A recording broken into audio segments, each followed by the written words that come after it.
ईश्वर और धर्म। आज जानेंगे ईश्वर और धर्म के बारे में। धर्म एक नियमकीय अनुशासन है। एक धर्म व्यक्ति चाहे जितना बुद्धिमान हो, उसे उस अनुशासन का पालन करना ही पड़ता है, लेकिन उसके पास इसका और कोई उपयोग नहीं होता। धार्मिक नज़रिए से देखें तो धर्म के नाम पर हासिल क्या होता है? ईश्वर की अवधारणा, स्वर्ग, नरक, वेद, धार्मिक व्यवस्था में उसके प्रवेश के पश्चात एक धार्मिक प्रभुत्व शेष कुछ नहीं है। ये सारी बातें सही नहीं है, न तो इनके पीछे सही तर्क है न दर्शन। ये पूरी तरह कृत्रिम और प्राकृतिक मूल्यों के विरुद्ध है। एक धार्मिक व्यक्ति चाहे वह किसी भी धर्म का क्यों न हो, उसका ईश्वर चाहे कितना भी बड़ा क्यों न हो, वह हमेशा एक कृत्रिम ईश्वर होता है।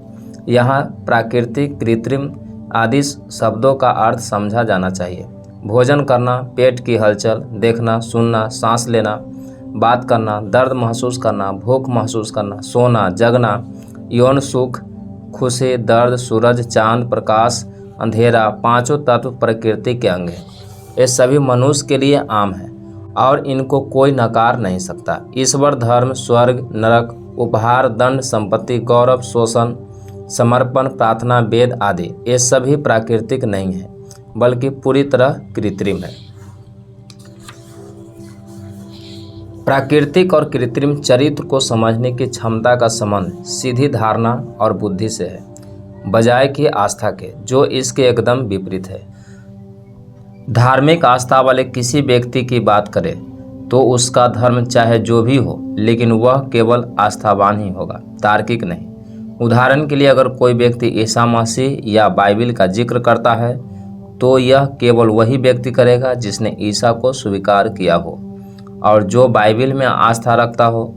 इससे उन लोगों का कोई लेना देना नहीं जो उसमें यकीन नहीं करते। बाद वाली श्रेणी के लिए यह अतार्किक और असत्य के सिवा कुछ नहीं। इसी प्रकार अगर कोई व्यक्ति पैगंबर मोहम्मद और कुरान का जिक्र करता है तो यह विचार केवल उन लोगों के लिए है जो इन दोनों में आस्था रखते हैं। जिनकी इनमें आस्था नहीं है वे पैगंबर या कुरान पर यकीन क्यों करेंगे? यही बात तमाम धर्मों और धर्म शास्त्रों पर लागू होती है। जो भरोसा नहीं करता या स्वीकार नहीं करता, उसके लिए ईश्वर और उसमें आस्था दोनों कृत्रिम है। ठीक जिस प्रकार कोई व्यक्ति दूसरे व्यक्ति से कहता है कि आपको ईसा में और बाइबिल में भरोसा करना ही चाहिए वरना आप नरक में जाएंगे, या फिर जिस तरह कोई अन्य व्यक्ति किसी दूसरे से कहता है कि आपको पैगंबर में विश्वास करना ही चाहिए वरना आप नरक की आग में जलेंगे, ये बातें वैसे ही बेतुकी और मूर्खतापूर्ण है जैसा कि यह कहने वाला व्यक्ति।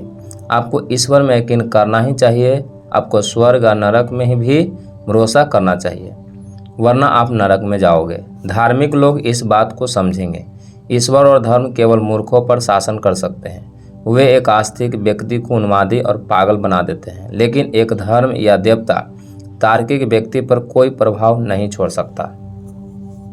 मैं अक्सर ईश्वर और उससे जुड़े मसलों की तुलना प्याज से करता हूँ। प्याज में बीज नहीं होता, केवल छिलका ही छिलका निकलता है।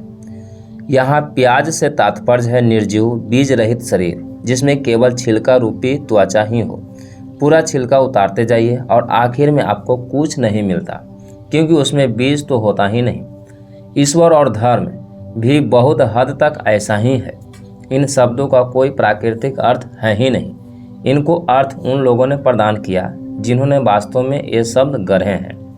परंतु क्या कोई व्यक्ति कह सकता है कि सूर्य और चंद्र आदि भी ईश्वर या धर्म की तरह है? नहीं, क्योंकि वे वास्तविक हैं। यहाँ तक कि मूर्ख से मूर्ख और महान तर्कवादी तक कोई इस तथ्य से इनकार नहीं करेगा। वे कभी ऐसा नहीं कहेंगे कि चूंकि वे मुझे नज़र नहीं आते हैं इसलिए मैं उनको स्वीकार नहीं करूँगा। वे कभी ऐसा नहीं कहेंगे। प्राकृतिक और सच का यही उदाहरण है जो उसे बनावटीपन, कल्पना और मिथक से अलग करता है। इसके अलावा धार्मिक व्यक्तियों को यह सोचना चाहिए कि आखिर क्यों कुछ लोग उनके धर्म से इनकार करते हैं। इसी तरह आस्तिक को यह भी सोचना चाहिए कि आखिर क्यों कुछ लोग ईश्वर के अस्तित्व को नहीं मानते। यह भी कि आखिर किस तरह ईश्वर में आस्था रखने वाले और धार्मिक लोग उन लोगों से श्रेष्ठ है जो ईश्वर को या धर्म को स्वीकार करने से इनकार करते हैं। वे भला किस तरह समझदार या बुद्धिमान हैं, उनमें कौन से अंग बेहतर है। इन बातों पर गंभीरतापूर्वक विचार किया जाना चाहिए। इस बात पर भी समुचित चिंतन होना चाहिए कि जब मनुष्य के पास बेहतर बौद्धिकता हो, वह तार्किक नज़रिया रखता हो, उसमें गहन विचार शक्ति हो तथा वह अनुभव जनित जीवन जी सकता हो, तो भला ईश्वर की आवश्यकता ही क्या है। ईश्वर की अवधारणा मनुष्य रचित है। उसने ही ईश्वर को सब कुछ रचने का श्रेय दिया है और यह कहा कि वही दुनिया का कारोबार चला रहा है। कहने का तात्पर्य यह है कि आप अच्छा करें या बुरा, आप मालिक नहीं हैं, आपको ऐसा करने को कहा गया है। आस्तिकों द्वारा लोगों को ईश्वर के काम के बारे में यही बताया जाता है। क्या है यह विचार किसी के लिए किसी तरह भी मददगार है।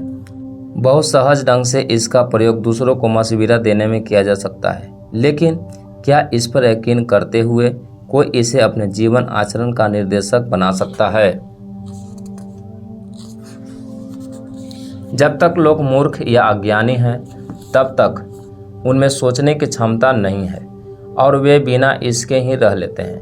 तब तक भगवान सर्वशक्तिमान और समस्त गतिविधियों पर नियंत्रण करने वाला बना रहेगा। लेकिन आज एक विचार और बुद्धिमान व्यक्ति के लिए क्या इस बात को सही माना जा सकता है? क्या उसके लिए यह स्वीकार है? इतना ही नहीं, ईश्वर और धर्म के विचार हजारों साल पहले से अस्तित्व में है। क्या कोई इस बात से इनकार कर सकता है कि ऐसे विचार, ऐसी कल्पनाओं में वर्ष बीतने के साथ साथ धीरे धीरे बदलाव आया। इस परिदृश्य में जब करीब 2000 साल पहले ईसाई धर्म और ईश्वर की स्थापना हुई, या करीब 1500 साल पहले जब अल्लाह और पैगंबर के विचार की स्थापना हुई, तब से उनमें सुधार हुई। ऐसे में अगर कोई कहे कि हजारों वर्ष पहले बने आर्य धर्म और आर्य देवताओं में सुधार नहीं होगा, तो इसे तार्किक रूप से कैसे स्वीकार किया जा सकता है। इन सब का निर्माण मनुष्य ने किया है, और अगर यह कहा जाए कि इनका निर्माण मनुष्यगत गुणों लेकिन कहीं अधिक महान क्षमताओं और मनुष्य से परे शक्तियों के साथ किया गया है, तो मैं कहूँगा कि यह धोखाधड़ी के सिवाय कुछ नहीं है। यह सच नहीं हो सकता है और न ही इसका बुद्धिमत्ता से कोई लेना देना है।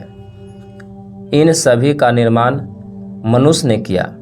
अगर कहा जाए कि इन सभी का निर्माण मानवीय गुणों के साथ लेकिन मानव से परे क्षमताओं के साथ किया गया है, ऐसे में मैं यही कहूँगा कि ऐसी तमाम बातें धोखेबाजी के सिवाय कुछ नहीं है। ये सच नहीं हो सकती, न ही इनमें कोई बुद्धिमत्ता झलकती है। इसमें किसी तरह की जिम्मेदारी भी नहीं नजर आती। ऐसा इसलिए हुआ क्योंकि मानव जाति का मौजूदा स्वभाव, उसका वैज्ञानिक विकास और उसके पूर्वानुमान आदि 1500, 2000, 5000 और 10,000 साल पहले की तुलना में कई गुना बेहतर है।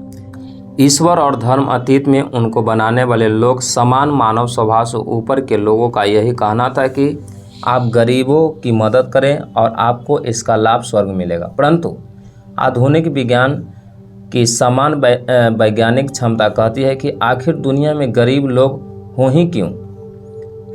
ऐसी गरीबी होना ही नहीं चाहिए। अतीत में गरीबों की मौजूदगी की चाहे जो वजह रही हो, जिसने भी ऐसी हालत पैदा किए हों, लेकिन मौजूदा समाज में किसी को गरीब नहीं होना चाहिए। इन बातों का कोई क्या जवाब देगा? कोई भी दैवीय पुरुष इसे लेकर क्या रुख अपनाएगा? ऐसे में ईश्वर, धर्म, दैवीय व्यक्तित्व आदि कोई भी हो, अपने को बचाए रखने के लिए उनमें विनम्र बनना होगा।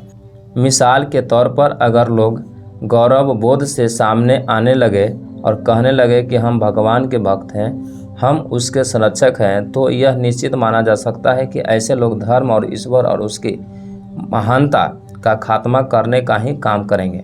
ईश्वर और धर्म, दैवीय व्यक्तित्व, इन सबसे बुरा है भेदभाव करना, लोगों के बीच में अंतर करना और इसकी वजह से लोगों को होने वाला कष्ट। दैवीय शक्ति के नाम पर धर्म लोगों में मूर्खता और अहंकार का संचार करता है।